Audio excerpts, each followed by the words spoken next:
ಈ ದೇಶ ಮರೆಯಲಾಗದ ದಿನ ನವೆಂಬರ್ 8.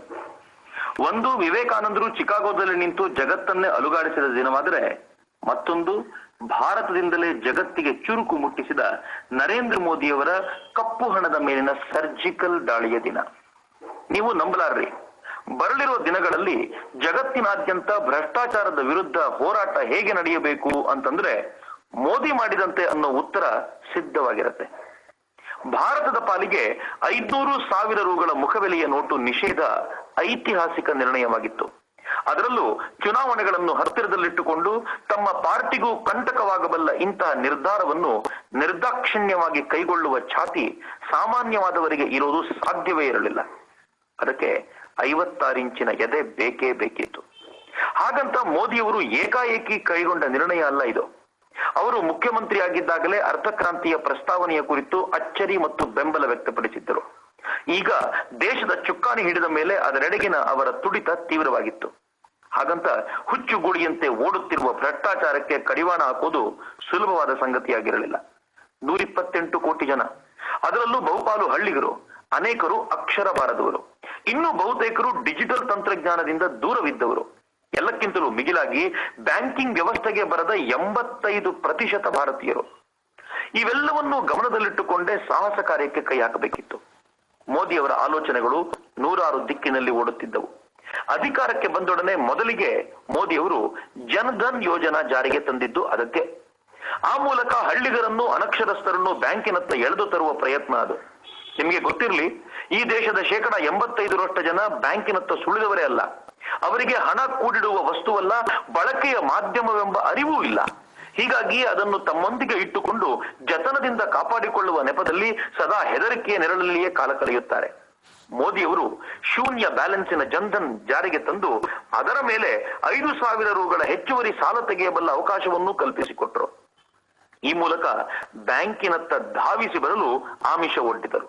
ಮೋದಿಯವರ ಈ ಪ್ರಯತ್ನದ ನಂತರ 2 ವರ್ಷಗಳಲ್ಲಿ 22 ಕೋಟಿ ಜನ ಜನ್ಧನ್ ಅಕೌಂಟ್ಗಳನ್ನು ತೆರೆದರು.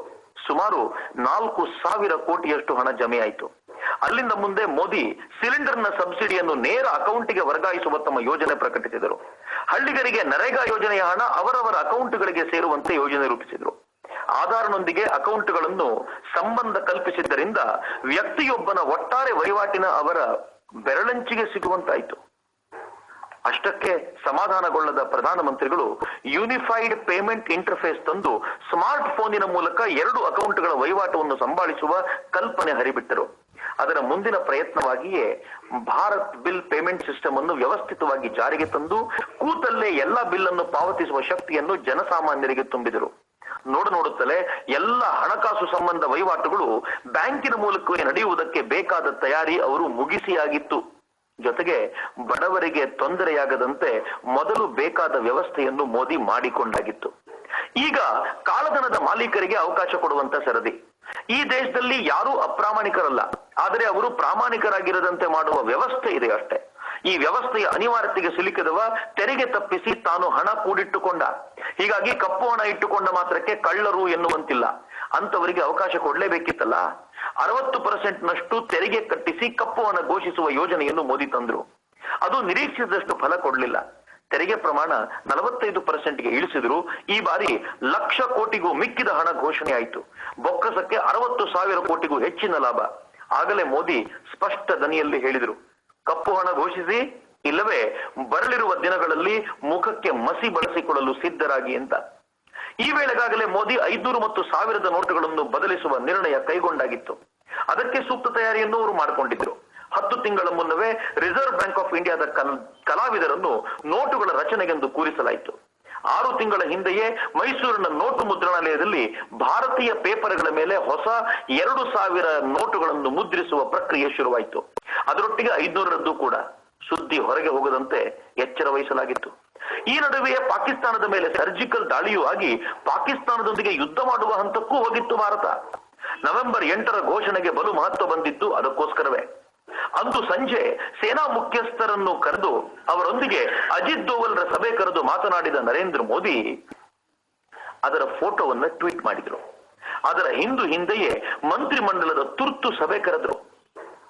ಆನಂತರ ಅವರ ಮಂತ್ರಿಗಳ ಮೊಬೈಲ್ ಅನ್ನು ಹೊರಗೆ ಇಟ್ಟು ಬರುವ ನಿರ್ದೇಶನ ಕೊಡಲಾಯಿತು. ಅವರೊಂದಿಗೆ ಮಾತಾಡುವ ಮುನ್ನವೇ ದೇಶವನ್ನು ಉದ್ದೇಶಿಸಿ ಮಾತನಾಡುವ ತಮ್ಮ ಬಯಕೆಯನ್ನು ಹೊರಹಾಕಿದ್ರು. ಅಲ್ಲಿಗೆ ಯುದ್ಧವೇ ಖಾತ್ರಿ ಎಂದು ಎಲ್ಲ ಪತ್ರಕರ್ತರು ಭಾವಿಸಿಯಾಗಿತ್ತು. ಅದಕ್ಕೆ ಬೇಕಾದ ತಮ್ಮ ತಯಾರಿಯನ್ನು ಅವರು ಮಾಡಿಕೊಳ್ಳಲಾರಂಭಿಸಿದರು. ಮೋದಿ ಶಾಕ್ ಕೊಟ್ಟುಬಿಟ್ರು. ಅವರು ಘೋಷಿಸಿದ ಅಂಶಗಳಿಗೆ, ಕಪ್ಪು ಹಣವನ್ನು ಕೊನೆಗಾಣಿಸುವ ಅವರ ನಿರ್ಣಯಕ್ಕೆ ಅನೇಕರು ರಾತ್ರಿಯ ನಿದ್ದೆ ಕಳಕೊಂಡ್ರು. ಕೆಲವರಿಗೆ ರಾಷ್ಟ್ರದ ಅಭ್ಯುದಯದ ಆನಂದಕ್ಕೆ ನಿದ್ದೆ ಬರಲಿಲ್ಲ. ಇನ್ನು ಕೆಲವರಿಗೆ ಕೂಡಿಟ್ಟ ಹಣಕ್ಕೆ ಬೆಂಕಿ ಹಚ್ಚಬೇಕಲ್ಲ ಎನ್ನುವ ಹೆದರಿಕೆಗೆ ನಿದ್ದೆ ಬರಲಿಲ್ಲ. ಅನೇಕರು ಮೇಲ್ನೋಟಕ್ಕೆ ಖುಷಿ ಪಟ್ಟರಂತೆ ಕಂಡ್ರು, ಒಳಗೊಳಗೆ ಕೊರಗಿದರು. ಕರ್ನಾಟಕದ ಮಂತ್ರಿಯೊಬ್ಬರಂತೂ ಪ್ರಧಾನಿಗಳ ಮೇಲೆ ಹರಿಯಾಯ್ದು ಮೊದಲೇ ಈ ವಿಚಾರ ತಿಳಿಸಬೇಕಿತ್ತು, ಜನರಿಗೆ ಬಹಳ ತೊಂದರೆಯಾಗುತ್ತಿದೆ ಎಂದು ಜನರನ್ನು ಭಡಕಾಯಿಸುವ ಪ್ರಯತ್ನ ಶುರು ಮಾಡಿದರು. ಆದರೆ ಜನಸಾಮಾನ್ಯರು ಮೋದಿಯವರ ಈ ಯೋಜನೆಗೆ ಪೂರ್ಣ ಬಲವಾಗಿ ನಿಂತಿದ್ದರಿಂದ ಯಾವ ಪ್ರಯತ್ನವೂ ಗೆಲುವು ಕಾಣಲಿಲ್ಲ. ಮಮತಾ ಬ್ಯಾನರ್ಜಿ ಆರ್ಥಿಕ ತುರ್ತು ಪರಿಸ್ಥಿತಿ ಎಂದಿದ್ದಲ್ಲದೆ ತನ್ನ ಬದ್ಧ ವೈರಿ ಕಮ್ಯುನಿಸ್ಟ್ರೊಂದಿಗೆ ಸೇರಿಯಾದರೂ ಕೇಂದ್ರ ಸರ್ಕಾರದ ನಿರ್ಣಯವನ್ನು ವಿರೋಧಿಸುವ ಬೆದರಿಕೆ ಒಡ್ಡಿದರು. ಅತ್ತ ರಾಹುಲ್ ಗಾಂಧಿ 4,000 ರೂಪಾಯಿಗಾಗಿ ಸರತಿ ಸಾಲಿನಲ್ಲಿ ನಿಂತು ಜನರನ್ನು ಕೆರಳಿಸುವ ಯತ್ನ ಮಾಡಿದರೆ, ಕೇಜ್ರಿವಾಲ್ ಜನರನ್ನು ಭಡಕಾಯಿಸಲು ಬ್ಯಾಂಕಿನ ಬಳಿ ಹೋಗಿ ಛೀಮಾರಿ ಹಾಕಿಸಿಕೊಂಡರು. ಮೋದಿ ಅವರ ಅಚಲ ನಿರ್ಣಯಕ್ಕೆ ಜನಸಾಮಾನ್ಯ ಪೂರ್ಣ ಬೆಂಬಲವನ್ನು ಘೋಷಿಸಿಯಾಗಿತ್ತು. 4 ದಿನದಲ್ಲಿ 4 ಲಕ್ಷ ಕೋಟಿ ರೂಪಾಯಿ ಬ್ಯಾಂಕುಗಳಲ್ಲಿ ಸಂಗ್ರಹವಾಯಿತು. ಬ್ಯಾಂಕಿನೊಳಕ್ಕೆ ಬರದೆ ಹೊರಗಡೆಯೇ ಅಡ್ಡಾಡಿಕೊಂಡಿದ್ದ ಈ ಹಣ ಈಗ ಜನಸಾಮಾನ್ಯರ ಬಳಕೆಗೆ ದಕ್ಕುವಂತಾಯಿತು. ಅನೇಕರು ಅವಿತಿಟ್ಟಿದ್ದ ಹಣವನ್ನು ಸುಡಬೇಕಾದ, ಚರಂಡಿಗೆ ಎಸೆಯಬೇಕಾದ ಪರಿಸ್ಥಿತಿ ಬಂತು. ಮೋದಿ ಇಷ್ಟಕ್ಕೆ ಸುಮ್ಮನಲಾಗಿಲ್ಲ.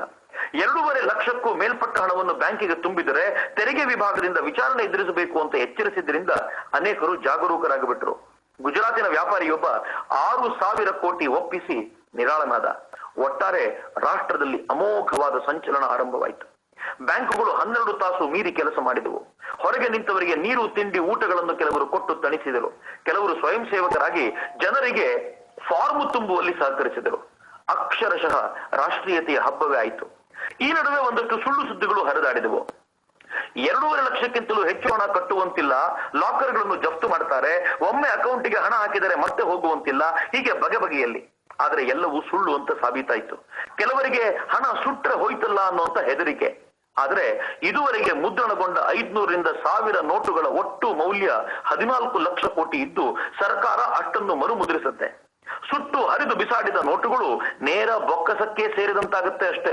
ಹೀಗಾಗಿಯೇ ಡಿಸೆಂಬರ್ 30ರ ನಂತರ ಸರ್ಕಾರದ ಬೊಕ್ಕಸಕ್ಕೆ 4-6 ಲಕ್ಷ ಕೋಟಿ ಹಣ ನೇರವಾಗಿ ಸೇರಿದರೆ ಯಾರೂ ಅಚ್ಚರಿ ಪಡಬೇಕಿಲ್ಲ. ಬರಲಿರುವ ದಿನಗಳಲ್ಲಿ ಬ್ಯಾಂಕಿನ ರೆಪೋ ದರ ಕಡಿಮೆಯಾಗಿ ನಾವು ಪಡೆಯುವ ಸಾಲದ ಬಡ್ಡಿ 6%ಕ್ಕಿಳಿದ್ದರೆ ಯಾರೂ ಅಚ್ಚರಿ ಪಡಬೇಡಿ. ರಿಯಲ್ ಎಸ್ಟೇಟ್ ದಂಧೆಯ ವೇಗ ಕುಸಿದು ನಾವೆಲ್ಲರೂ ಜಮೀನು ಖರೀದಿಸಿ ಸೂರು ಕಟ್ಟಿಕೊಳ್ಳುವ ಕನಸು ಕಾಣುವ ದಿನವೂ ಬಹಳ ದೂರ ಇಲ್ಲ. ರೂಪಾಯಿ ಮೌಲ್ಯ ಬಲಗೊಂಡು ಜೇಬಿನಲ್ಲಿರುವ 1 ರೂಪಾಯಿಗೂ ಶಕ್ತಿ ಬಂದರೆ ಹೆಮ್ಮೆಯೇ ಅಲ್ಲವೇನು? ಎಲ್ಲಕ್ಕೂ ಮಿಗಿಲಾಗಿ ಪ್ರಾಮಾಣಿಕವಾಗಿ ದುಡಿದವ ಎದೆಯೆತ್ತಿ ನಡೆಯುವ ವಾತಾವರಣ ರೂಪುಗೊಂಡರೆ ಅದರಿಂದ ಭಾರತದ ಗೌರವವೇ ವೃದ್ಧಿಯಾಗುತ್ತದೆ. ಮೋದಿ ಇದಕ್ಕಾಗಿ ಶ್ರಮಿಸುತ್ತಿದ್ದಾರೆ. ನಾವು ನೀವೆಲ್ಲರೂ ಕೈ ಜೋಡಿಸಬೇಕು ಅಷ್ಟೇ.